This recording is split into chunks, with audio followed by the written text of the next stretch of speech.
So I thought today would be a great day to pull back the curtain and show you all how I film my YouTube videos. Whether you're someone looking to start your own YouTube channel and looking to get ideas on how to set up your talking head situation, or someone who's just interested in the behind the scenes of what's going on in this situation right here, you've come to the right place. So without further ado, let's go ahead and break it down. So here we are in the living room of my apartment where all the magic happens. White walls, decent size, just overall pretty average spot to film something. So one day I decided I was gonna put up a seamless backdrop behind me, just to like take me out of my living room and where I live. And I ended up liking it and just kind of sticking with it. The first thing that goes up is the backdrop. Try to get it out of the way first because it's the most annoying part of setting up. I have 3 colors at the moment and usually just choose them based on how I'm feeling that day. One of these I got from a local rental house and the other 2 I picked up on Amazon, and I'll leave links in the description below if you're into those kind of things. All these are 9 feet, which are basically just the biggest that will fit into my apartment. Now setting these up by yourself is never an easy task. But to set this up, I have a little frame and stand package that I bought for pretty cheap off of Amazon. I set the stands about 9 feet apart, and I lay my backdrop across the couch. Then slide the connector pole through it. Once that's through, with the help of the couch holding up the weight of the backdrop, I place the first end on a stand. I then go over to the other side and slide it on. Once those are in place, I go back and forth from side to side, slowly lifting each side until the height is maxed out. It's kind of flimsy, but it holds, and I'm usually too lazy to put sandbags on the legs, but it hasn't killed me yet, fortunately.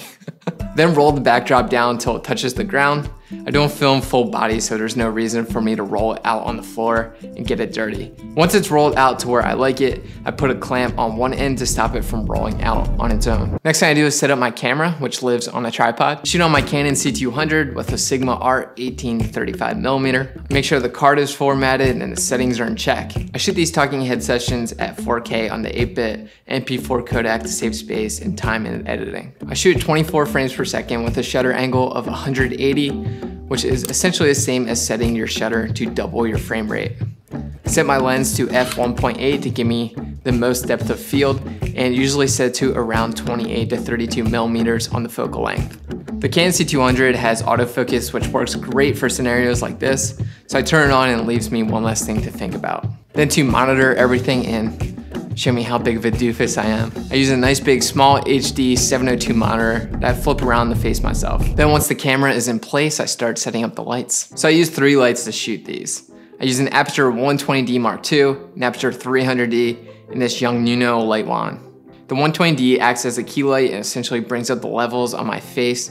I fuse it with the Aperture Light Dome Mark II, which is just a simple and convenient way to get a big soft source. I usually set my 120D to be at about a 45-degree angle from my face. And that's just to give me a nice Rembrandt lighting style on my face where I'm getting nice shadows that aren't too moody but still have some shape to the face. I'll make micro adjustments when I get ready to go, but I typically have the light as close to my face as possible without being in frame. The closer your light is to you, the bigger it is to you, and the bigger the source, the softer the source. And what we're going for here is a soft quality of light. And the 300D is the most powerful light I own and acts to ambiently light the backdrop here. I'll close the window so the outside light doesn't change on me, and I blast the light into the walls and a blind to the side of me. The light bounces back as a large, soft source. Lastly, I use the Yongnuno light wand, which is a light that I've owned for about 2 years now. And it is really the only light that comes with me to every single shoot, no matter what. It's like fully RGB, super compact, super versatile. Just throw it in the car and it comes with me all the time. And it was like 80 bucks. Here I use it as a little toppy edge light to separate me from the background a little more on the right side of me. I throw a little piece of diffusion over it to soften it up a touch, and the cool thing about this light is that will just thread onto my C-stand arm here, and I can arm it out over top of me. Once I have the lights in place, I'll just finagle output and placement to get everything just right. I usually try to keep the brightest part of my face at about 70 IRE for these, and the bulk of my skin tone around 60 IRE, which is common for white skin.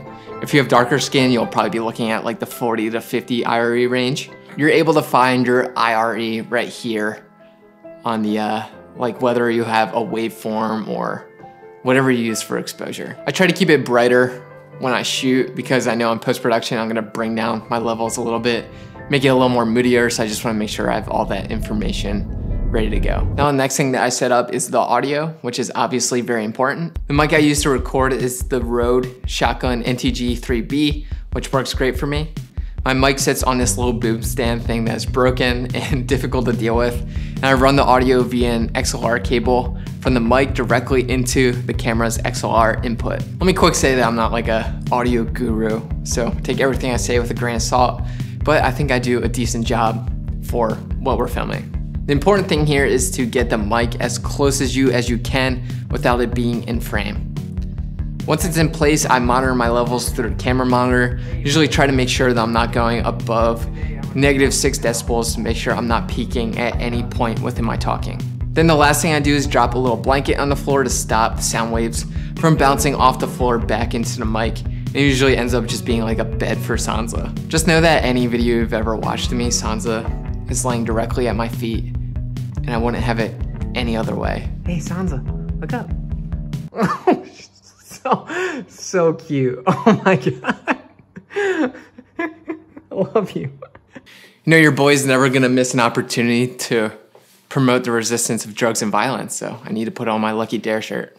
Once everything is set and feels right, I take a swig of water and blow my nose because I have a hard time speaking English to start, so a dry mouth and a stuffy nose certainly doesn't help the cause. Also, before I start, I do some weird facial stretches and vocal warm-up type things, which I know are weird, but I don't know. I don't know if they help or not. I have my phone in hand with a script on it that I wrote as an outline for a video. I'll read a line and then look into the lens and deliver that line to camera. I'm actually reading this line as we speak.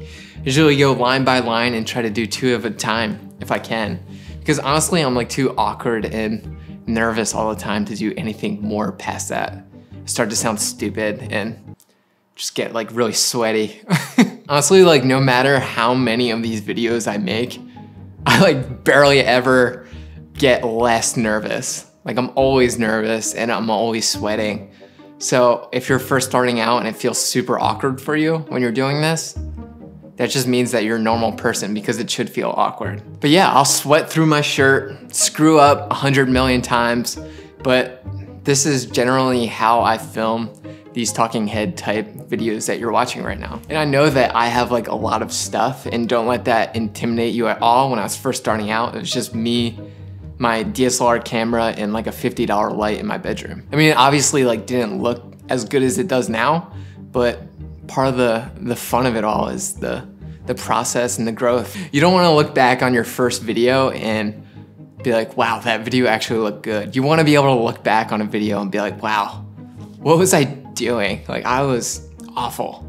And that's what I'm able to do, and I'm so proud of it. So yeah, whether or not you found this video helpful or not, I'm glad that we were able to find some quality time together. So thank you for watching, and I'll see you on the next video. I love you. Bye. Like even right now, like I need to change this shirt because I was sweating so much. Like I shouldn't even wash this shirt because every time I film in it, I just sweat so much in it. So I might as well just like leave it sweaty, you know?